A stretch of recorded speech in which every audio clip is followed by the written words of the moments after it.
Mummy जी, मैं ना आपका बहुत कर चुकी हूँ। अब मुझसे आपका और नहीं होता है। और वैसे भी ना आपकी वजह से ना हम कहीं घूमने फिरने भी नहीं जा पाते हैं। हमें यही टेंशन रहती है कि आप पीछे से घर में चोरी ना करवा दो, क्योंकि आजकल के चोर ना बड़े ही शातिर हैं। वो घरों पर ना पूरी नजर रखते हैं और जब उन्हें पता चलता है ना कि किसी घर में कोई बुजुर्ग अकेले है तो फट से चोरी कर लेते हैं। मम्मी जी, मैं बस आपसे इतना ही कहना चाहती हूँ, आप अपना इंतजाम ना कहीं और कर लो। बहू, इस उम्र में जाऊंगी कहाँ?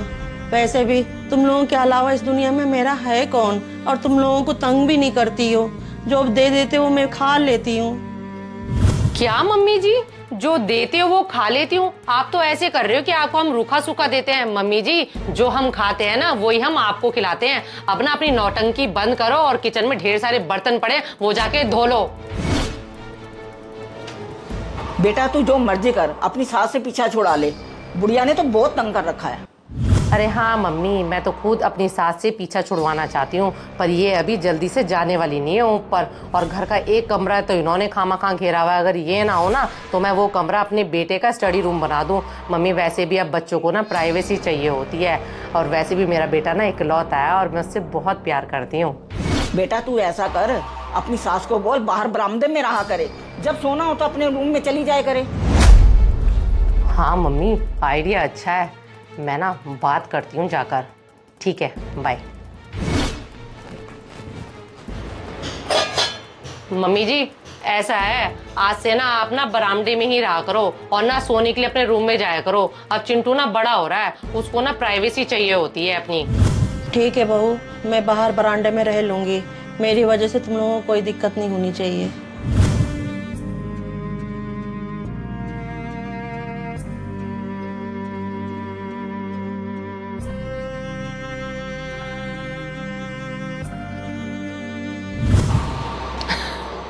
बैठी है बुढ़िया गर्मी में, अब आएगी इसकी अक्ल ठिकाने।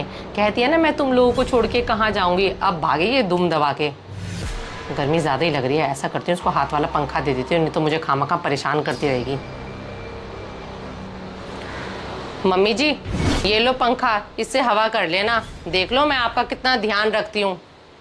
और हाँ मम्मी जी, अगर चाय बनाओगे ना तो एक कप मेरी भी बना लेना। मेरा ना चाय पीने का बड़ा मन कर रहा है। चलो, बुढ़िया को भी लगा दिया काम पे, अब बैठी हुई अपने पंखे से हवा करती रहेगी और हाथों की भी एक्सरसाइज हो जाएगी।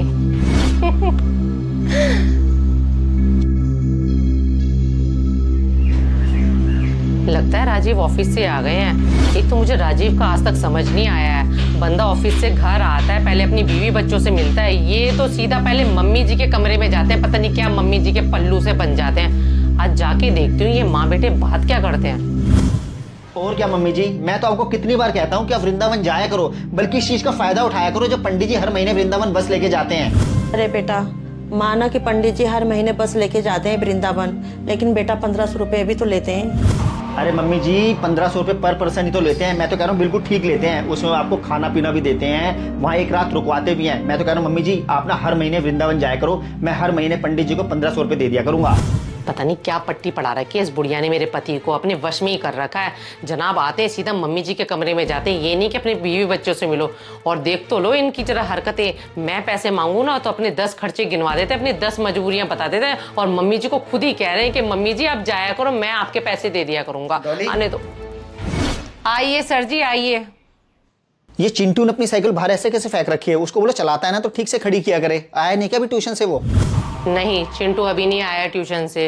राजीव, मुझे ना 2000 रुपये चाहिए थे, कल किटी पार्टी में जाना है। और हाँ, एक बात और, मुझे ना हर महीने आप खर्चों से अलग 2000 रुपये दे दिया करो, मुझे किटी पार्टी के लिए चाहिए होते हैं। अरे यार, किटी पार्टी के लिए एक बार के लिए 2000 रुपये तो मुझे समझ में आता है, लेकिन आप तो कह रहे हो कि आपको किटी पार्टी के लिए हर महीने 2000 रुपये चाहिए। क्यों यार, नया खर्चा बांध रही हो फालतू का, वो भी? क्या राजीव, मेरे खर्चे फालतू के? मुझे वैसे पता ही था कि आप मुझे मना ही करोगे, क्योंकि आप तो अपनी माँ के वश में हो ना राजीव। और आप तो मम्मी जी से तो कह रहे थे कि हर महीने वृंदावन जाया करो, मैं 1500 रुपये दे दिया करूंगा, और मेरे खर्चे आपको फालतू के लग रहे हैं। तब तो आपको नजर नहीं आया होगा बंधा हुआ खर्चा और फालतू का खर्चा। राजीव, आप मेरे खर्चे नहीं उठा सकते हो ना तो मुझे साफ साफ मना कर दो, बस आप अपनी माँ के ही खर्चे उठाओ। डॉली, आप हर बात में मम्मी जी को बीच में क्यों डालती हो? क्या बिगाड़ा है मम्मी जी ने तुम्हारा? और मैं तो मम्मी जी को इसलिए वृंदावन भेज रहा हूँ क्योंकि मम्मी जी ने पूरी जिंदगी स्ट्रगल किया है, और मम्मी जी की ना बांके बिहारी में बहुत श्रद्धा है। उनकी बांके बिहारी जी पर श्रद्धा है ना, तो वो घर पे बैठकर भी पूजा पाठ कर सकती है। हमारे पैसों पर ऐश मारने की उनको कोई जरूरत नहीं है।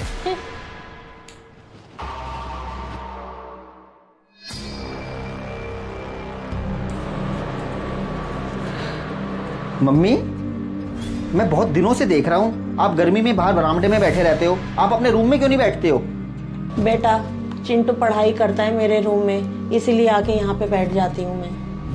अरे तो मम्मी, चिंटू आपके रूम में बैठ के पढ़ाई क्यों करता है, हमारे रूम में बैठ के पढ़ाई क्यों नहीं करता? इतनी गर्मी में आप बाहर बैठे रहते हो उसके कारण। मैं डॉली से बात करता हूँ जरा। डॉली। राजीव, आप आ गए ऑफिस से? हाँ डॉली, मैं तो ऑफिस से आ गया हूँ, लेकिन आपने चिंटू को मना करो कि वो मम्मी के रूम में बैठ के ना पढ़ाई ना किया करे। तुम्हें पता है उसकी वजह से ना मम्मी को बाहर बरामदे में गर्मी में बैठना पड़ता है। राजीव, चिंटू को मना करने की ना कोई जरूरत नहीं है, क्योंकि मैंने ही मम्मी जी को बाहर बरामदे में बैठने के लिए बोला है। क्योंकि अब ना चिंटू ना बड़ा हो गया, उसको भी ना अपना पर्सनल रूम चाहिए होता है। क्या डॉली, मम्मी जी को तुमने बाहर बरामदे में बैठने के लिए बोला है? डॉली, माना चिंटू मम्मी जी के कमरे में बैठ के पढ़ाई करता है, लेकिन तुम मम्मी जी को बाहर गर्मी में बरामदे में क्यों बैठने देती हो? अपने रूम में क्यों नहीं बिठाती हो?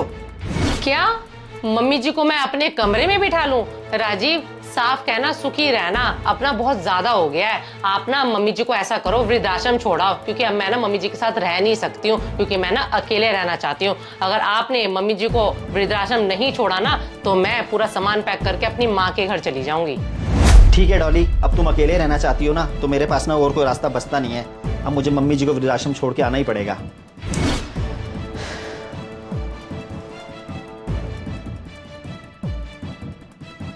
चिंटू बेटा, आपका होमवर्क सारा खत्म हो गया है, और आज मैं अपने राजा बेटा को पता है कहाँ ले जाने वाली हूँ? मॉल। और मॉल से मैं क्या दिलाऊंगी आपको? आपकी फेवरेट फुटबॉल। आज आपकी मम्मा बड़ी खुश है। अरे राजीव, आप आ गए? मम्मी जी को छोड़ आए हो ना वृद्धाश्रम? हाँ डॉली, मैं मम्मी को वृद्धाश्रम छोड़ आया हूँ। डॉली, अब यही चाहती थी ना अकेले रहना, तो अब आप अकेली रहो। अब तो खुश हो ना? मैं जरा चिंटू को लेके जा रहा हूँ, थोड़ी देर तक आता हूँ। चलो चिंटू बेटा। ठीक है राजीव, पर थोड़ा जल्दी आना। आज ना डिनर हम बाहर ही करेंगे। ऐसा करती हूँ, मम्मी को फोन करती हूँ, ये खुशखबरी मम्मी को देनी तो बनती है।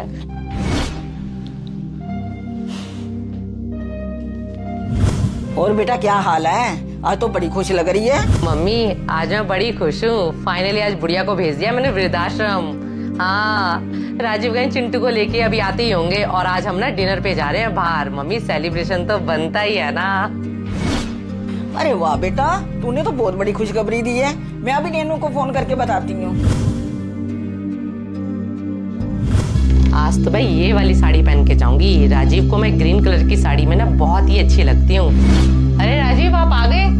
जल्दी से रेडी हो जाओ, हमें बाहर रेस्टोरेंट में डिनर पे जाना है। और चिंटू कहाँ है? डॉली, चिंटू को मैं वहीं छोड़ आया हूँ जहाँ उसको होना चाहिए। वहीं छोड़ आए हो जहाँ उसको होना चाहिए? राजीव, आप कहना क्या चाहते हो? मैं कुछ समझ नहीं रही हूँ आपके कहने का मतलब। मुझे ये बताओ, कहाँ है मेरा चिंटू? डॉली, मैं चिंटू को अनाथालय छोड़ आया हूँ। क्या राजीव, आप मेरे चिंटू को अनाथालय छोड़ के आ गए हो? आपका दिमाग तो सही है, आप कह क्या रहे हो राजीव? आपको पता है मैं अपने चिंटू के बिना एक मिनट नहीं रह सकती हूँ। आप उसको अनाथालय कैसे छोड़ के आ सकते हो? डॉली, जब मैं अपनी माँ को वृद्धाश्रम छोड़ के आ सकता हूँ ना, तो अपने बेटे को अनाथालय भी छोड़ के आ सकता हूँ। और तुम ही कह रही थी ना कि तुम्हें अकेले रहना है, तो अब रहो अकेली। राजीव, आपको बहुत अच्छे से पता है मैं अपने चिंटू के बिना नहीं रह सकती हूँ। चाहे आप मुझे कुछ और मत दो, पर मेरे से मेरा बेटा मत छीनो। राजीव, मैं अपने बेटे के बिना नहीं रह सकती हूँ। डॉली, जैसे तुम अपने बेटे के बिना नहीं रह सकती ना, उसी तरीके से मेरी माँ भी मेरे बिना नहीं रह सकती, और शायद कोई भी माँ अपने बेटे के बिना नहीं रह सकती। राजीव, आप बिल्कुल सही कह रहे हो। आपने मेरी आंखें खोल दी। अगर आज आपने मेरे बेटे को मुझसे अलग नहीं किया होता ना, तो राजीव मुझे कभी अपनी गलती का एहसास ही नहीं होता। राजीव, हो सके तो मुझे माफ कर देना। डॉली, ये बहुत अच्छी बात है कि तुम्हें तुम्हारी गलती का एहसास हो गया है, और मैं कोई माँ को वृद्धाश्रम नहीं छोड़ के आया हूँ, और ना ही चिंटू को अनाथालय छोड़ के आया हूँ। माँ और चिंटू को मैं अपने दोस्त विवेक के घर छोड़ के आया हूँ, और ये सब मैंने तुम्हें सबक सिखाने के लिए किया। राजीव, मुझे और शर्मिंदा मत करो। हम अभी के अभी माँ जी को और चिंटू को अपने घर वापस ले आते हैं। चलो मेरे साथ।